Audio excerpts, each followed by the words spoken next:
Where is it that countries would start to say enough is enough? Now, and what I submitted today is this is not just about Ethiopia and humanitarian issues in Ethiopia. Now it has become a serious geostrategic issue for the United States. Because Ethiopia is roughly about 90 million people, the largest country in the region. A destabilized Ethiopia is going to destabilize that whole region. It's a very serious issue, and all U.S. strategic interests are going to be affected by what happens in Ethiopia. So the question is, if we let things go the way they are, would we at least achieve the strategic objectives of the U.S., which in this case means a stable Ethiopia that can support the anti-terrorist struggle in the region? And the answer that I can give is, unfortunately, the way things are going, that's not going to happen. Because Ethiopia itself is going to be destabilized, because after 21 years, people have become so traumatized. People have literally given up hope that there is a possibility of peaceful transition, that there is now more recourse towards armed resistance against the state. Now, you can imagine, once armed resistance starts, you don't even know which direction it takes. I mean, if there is anything about Syria that we can talk about, it started as a peaceful resistance. The state refused to relinquish power. One thing leads to another. People start to get fed up, and they go into this. Then at that point, you don't even know who is which one you are going to be able to influence. I have a limited time. I guess what I'm asking you, if you were in my shoes and you were giving us guidance on a bill we could write, what would you recommend that we put in that bill to facilitate a positive outcome in Ethiopia? Foreign aid to Ethiopia would be seriously endangered. That's number one. Two, the U.S. work with other allies, especially the European Union, to work towards this objective.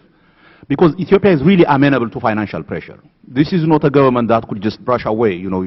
Although they say this always, that you can't take your money and we can tell you what. That is not a government that can allow that. So use your financial support to the government to good end. Use it to effect substantive change in the behavior of the state. That is what I would say. Do you think a delegation from the United States would impact if we visited there and said we have these concerns? If the statement is very clear, if it is something that you can back it up. I mean, this is not the last delegation that would go to the U.S. I mean, Congressman Smith has been there repeatedly. Donald Payne has been there. I mean, there are Congress people going always. The point is, they will always tell you exactly what you want to hear. And the minute you leave, they go on behaving the way they are behaving. Unless otherwise you have a tangible set of measures that you would take, unless otherwise X, Y, and Z happen. And in that case, what you are saying is, then our money, our taxpayers' money, is not going to be used for this. You can do whatever you want. We will not intervene militarily or anything, but our money will not be used unless otherwise X, Y, Z. Release prisoners. We'll give you X amount of time. Introduce a series of reforms. Release the press that they have left. The press that the government owns, that is not used for anything else. But respect your constitution. Just respect the constitution that you have written. We're trying to get that done here. I know, I understand, sir. But there are a series. The National Election Board, these institutions, the justice system. There are things that can be done to actually introduce a set of reforms so that people can start to play by the rules. The intervention in Somalia, how much does that affect the economy and the budget of Ethiopia? You mean, I don't think that was fought from Ethiopia's purses. Well, I understand you have some soldiers in another country. How much does that cost the government? But I don't think the Ethiopian government pays for it. Oh, you think the United States does? I can tell you that the Ethiopian government is not. In almost every place that the Ethiopian army is, it is either the UN or the US or somebody else paying. Even the UN, I think we end up paying for. Exactly. Indirectly, you start paying for it. Yes. So it's not coming out of their pocket. There's no impact on the budget. Okay. No. But except for life and time and material. Yeah. So your suggestion is if I understand correctly, if I hear you correctly, is that we say if you don't have free elections, release the press, release the prisoners, then we will cut it by a third by next year. We'll cut it by another third the year after that, and then cut it all off if you don't receive it in 3 years or something like that. Yeah. The timetable. And we would direct the State Department and other agencies to that effect. Yes, and very importantly, coordinated with other allies, particularly the European Union. When we talk to the European Union, they always say that the U.S. has to take a lead on this, that if the U.S. takes a leadership position on this, the European Union follows, then literally that's the whole aid money that's going to the country. No. And it's not going to happen. Trust me, it's not going to take a year or two before the government starts responding, because they cannot survive without that aid money. They just can't. Okay. Well, that's helpful, because as we're... I think you need to take a standing. I appreciate the audience's participation, too. Yeah. But I'm glad you're directing us, because honestly, from this side of the table, we can't do it without input from people that have been there and know what's going on. And we don't want to go too far one way or not do anything. And I really appreciate you taking your time and staying so long. And I yield back. Yes, thank you very much. Thank you. Let me just ask some final questions and then ask you if you have any final comments you'd like to make. How would you assess President Obama's assessment of the situation on the ground and his policies, particularly as it relates to human rights and governance?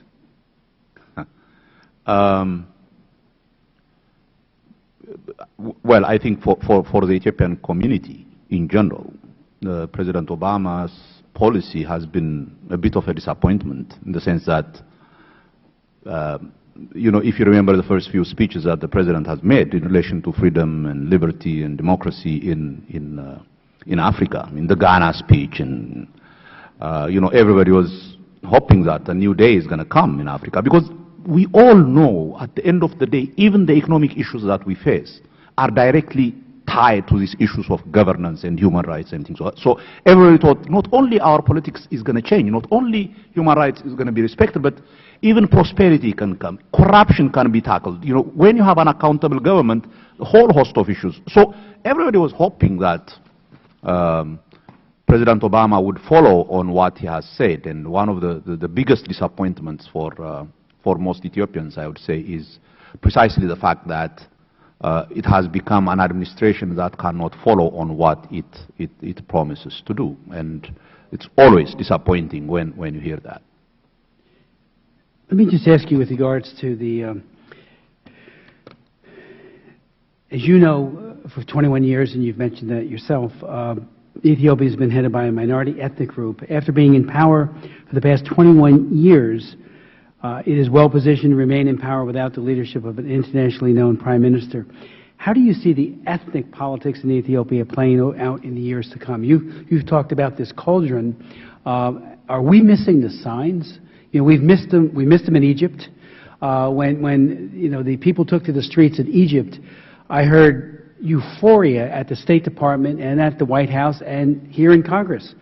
I said, this is the bridge of the Muslim Brotherhood, and I held 3 hearings on Egypt and about how Islamists would crowd out moderate Muslims very quickly, as well as Coptic Christians, and sure enough now Egypt is far worse than it was under Mubarak. And I'm wondering, you know, I don't see that kind of thing happening in terms of a Muslim Islamist type of, although there are always threats. I know all of us would like to see, you know, a peaceful, absolutely peaceful transformation, but if we miss the signs and don't take the steps that we need to take, unwittingly, I think we can enable that. What's your view? There are two parts to this, Congressman Smith. One is on the side of what the government is doing, and the other one is on the side of what the people in general are doing.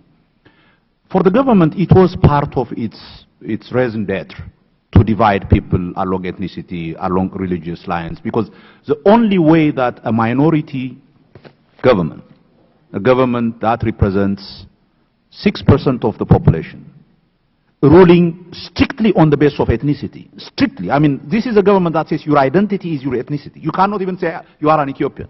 You have to say you are from a particular race. This is the politics that they have introduced into this country. The only way that they can survive with that kind of policy was if they could divide the society. So purposely, calculatively, they have divided society so that one ethnic group would be against the other. Now, the chickens are coming home to roost. This has now stayed for over 20 years. People have started to think of themselves in terms of ethnic grounds, and they try to foment conflict. Recently, as you have seen, they kicked out Amharas from the Benishangul in the southern region, so that deliberately there is that hostility. That is the bad part. If things go the way the government wants them to go, Ethiopia is in a very, very treacherous, dangerous course. The good sign, on the other hand, is on the side of the public. Despite all this repeated, deliberate fomentation of hatred and difference, people keep saying, no, we still want to keep our country peaceful. We still want to live with other ethnic groups in peace. All we want is our rights to be respected. The other very good thing that's happening is, at least among the opposition, we have started for the first time hearing that these different ethnic-based organizations have come together and say, at the end of the day, what we want is a real democracy in our country. If a real democracy comes, then these ethnic conflicts can be seriously addressed. So those are the two trends that are taking place. And my hope is that the opposition gathers the strength so that it can stop this deliberate conflict that's being created by the government. Earlier today, Amnesty International's representative, Mr. Akwe, spoke at great length, particularly in his written submission, about the use of torture.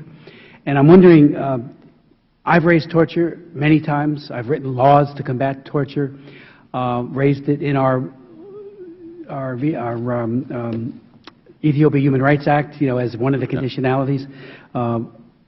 Why were people so disbelieving, or why did they look askance? I'm talking about our own government under President Bush, as well as under President Obama. It's there in black and white, and it seems to get looked over. We look askance. Why is that? I honestly, Congressman Smith, I honestly think to a certain degree it's part of human nature. You want to believe what you want to believe. You want to believe not the facts on the ground, not what you see, but what you think is the thing that you need to believe in order to do what you are doing continuously. The U.S. administration has historically been interested in Ethiopia on security and other grounds. The U.S. administration wants to continue the relationship with Ethiopia. In order to do that, it has to come to terms with this issue of a brutal regime that is torturing its own people, that's killing its own people. Then how do you mesh the two? Usually the human mind, I think, plays tricks on you. Then you say, it's not happening. Or you try to ignore it. You try to think as if it is not happening. It is denial. That is exactly what is going on in the policy-making circles of the United States and Europe. They just don't want to believe what they see, because then they have to do something about it. Right. Then they have to do something real about it. And they can't do anything real about it. They don't want to do anything real about it. Let me ask you, you spent some considerable time in your testimony on the interference in religious affairs, and you talked about the manipulation of the leadership of the Orthodox Church. Could you expound upon that? Because that is a very serious assertion, and it seems to me that we do have the International Religious Freedom Act. There is both a commission which has written about these issues before. Relative to Ethiopia, it would seem to me this should be an engraved invitation to do it again to them. And we also have the IRFA office at the U.S. Department of State. In your view, how bad is it? Oh,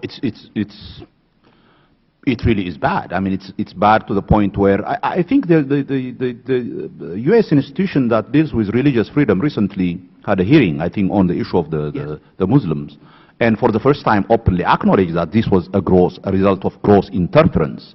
In fact, a deliberate taunting, as if, because when you say Muslim and terrorism, the two come together, and the the Ethiopian government thinks that by calling them terrorists, while it actually is taking away their own religion and trying to impose its will on them. With the Orthodox Church, this is the first time in Ethiopian history that the Orthodox Church is openly split into two. There is the patriarch elected by the government and its supporters, and the exiled patriarch. As you know, the basic rule in the Ethiopian Orthodox Church is you don't change a patriarch till the patriarch dies. Right. And this government came and changed the patriarch while he was still alive. And the patriarch left, and he has now created, around him another synodos where most people in the diaspora are now. This is the first time in Ethiopian history that the Ethiopian Orthodox Church was purposely split. The same thing they are trying to do with the Muslims. It is, you see, this is, as I said in my written statement, it is a government that is allergic to the existence of any independent body. Whether it's religious, they have to be under their control. That's what they are doing. Unfortunately, as you know, religion is a very sensitive thing. As you push people, then they start to resist. That's exactly what the Muslims are doing. That's what we will expect that the Christians would be doing too. Two final questions. Sure. The Charities and Societies Proclamation Law, which I think gets very little notice in Washington, gets some, but it seems to me it ought to be getting much more because it does have an anti-terrorism, and under the rubric of terrorism, a whole lot of bad things can be pushed. Could you, to the committee, tell us what you think is the worst aspects of that law? The worst, if I have to pick one worst aspect, there is this 5 areas in the law that deals with any institution that deals with human rights, that deals with children's rights, that deals with reconciliation, that deals with, I forgot the other 2. Anything that has to do with human rights and any institution that deals with these issues cannot get foreign funding, period. Now, anybody who knows Ethiopia, all NGOs, all these institutions operate on the basis of projects that they put to foreign donors. All of them are closed now. 90% of these institutions are closed. So, if I have to pick one terrible aspect of this law, it is the fact that everything that has to do with human rights and good governance is completely out from Ethiopia. But let me say one last point about this. It is very important, Congressman Smith, to realize that the Charities and Societies Proclamation is one part of a broader capture of institutions in Ethiopia. There cannot be independent institutions so far as this government is in power. They cannot allow independent institutions. That is what this law is about. Let me ask you, yesterday the U.S. Department of State, in a very, very important ceremony, and I was there with Secretary of State Curry, released the newest, this year's version of the Trafficking in Persons Report. Parenthetically, I'm the author of the law that created the authorization for that report and many other aspects on combating human trafficking. It's known as the Trafficking Victims Protection Act of 2000. Ethiopia was given a Tier 2 rating, which means that it has a serious problem with trafficking, but it is making or taking actions to combat it.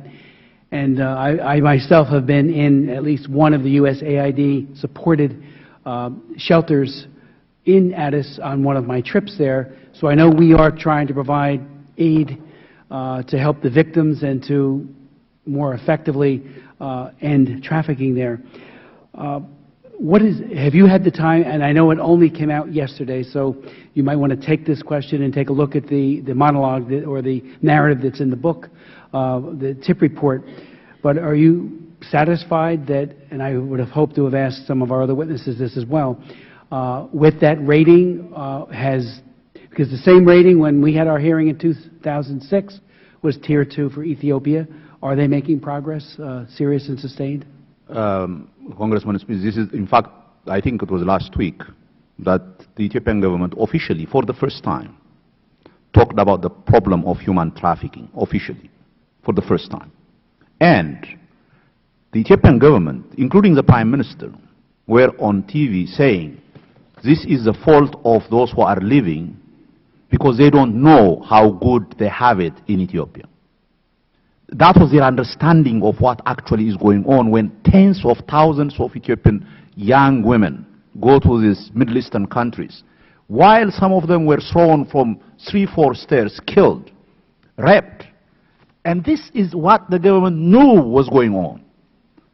I mean, if you go to the Ethiopian Immigration Authority office, the line that you would find is kilometers of these young women coming from rural areas, urban areas, trying to get the hell out of that place. And there are officially recognized institutions that are actually doing this. Government-owned, government-sponsored institutions. So they talk about human trafficking, and anybody believes that they are really against human trafficking?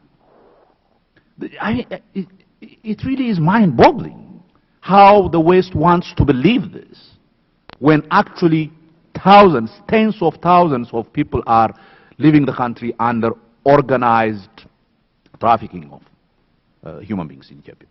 Final question. In the 2 years lead up to the so-called Arab Spring, when Egypt went from Mubarak to Morsi, the amount of money the U.S. government dedicated to civil society and democracy dropped significantly. And it's a matter of record. Many of us complained. Yes, foreign aid has been cut, so there are difficult choices that often need to be made. But I asked earlier today about the balance that Ambassador Yamamoto and Mr. Carl Gast, I should say, talked about, that in 2013 we're spending $351 million in total aid given to Ethiopia, 1 million of which is for civil society, and now that's a Congressional Research Service number, and maybe there's further explanation for that, and maybe it's more, but that's their number. I'm wondering, and I did ask that question, whether or not that shows some disproportionality and perhaps a lack of focus on building up civil society as a bulwark from authoritarianism or worse. What they don't tell you in the testimony, the numbers tell. The 1 million out of the 350 million tells a much bigger story than what they would tell you. Because I think the international community has given up on the possibility of change through civil society institutions. I think after the Charities proclamation, they have said there is nothing you can do around it. In fact, Congressman Smith, that's exactly why I said, if you look at the lay of the land in Ethiopia, the possibility of change through a peaceful mechanism, through using civil society institutions, is gone. That's why the West has stopped funding them. That's why the whole thing is moving into, so for Ethiopians, any thought that there could be any change through that route is gone. So the choice that they have is either you fight to protect your liberty, or to get your liberty, or you die as a slave. You die as a subject. And that's why I said, so far as I know, I don't think Ethiopians are going to accept tyranny forever. I think the little hints that we were seeing in 2005 is now gone. The possibility of change through a peaceful mechanism. The money that you quoted is simply a reflection of that. Everybody has given up. They will tell you all kinds of things. Yeah, we are working on it on this side. The money says there is no work done towards building civil society, towards democratization in any form or shape. They have given up. The only thing that is left for Ethiopians, that's why, is to fight. There is nothing else left. That's why this policy, I mean, while they look at it, it is going in that route, and they cannot do anything about it. That's what is sad about it. It really is sad. Hopefully there is, as Amnesty's witness said, while the window is closing, that there is still time. And I think it behooves us on this committee to redouble our efforts, and I will. We hope to work with a large number of people and get input on benchmarks and reintroduce, as I said before, the Ethiopia Human Rights Act. And I would like to, before I close the hearing, you have anything first? Mr. Stockman. Thank you, Mr. Chairman. I just want to say thank you for taking your time doing this. There's 435 members, and I'm honored to serve with you on this, and I'm really touched that we're going to make real impact in the world. I'm just honored to be here with you. Thanks. Thank you so much. I say to my friend and colleague. I would, without objection, ask unanimous consent that 2 testimonies be included in the record. And I would like to give you the final word, and then Yes. this hearing is adjourned. And very quickly, Congressman Smith, I mean, I have no word to thank you about what you have done and what you would do. And let me assure you, this is not just about Ethiopia. This is about the U.S. interests. And it's very important that people realize that this is about U.S. strategic interests. An unstable Ethiopia is going to be a very dangerous place. But that's where we're heading.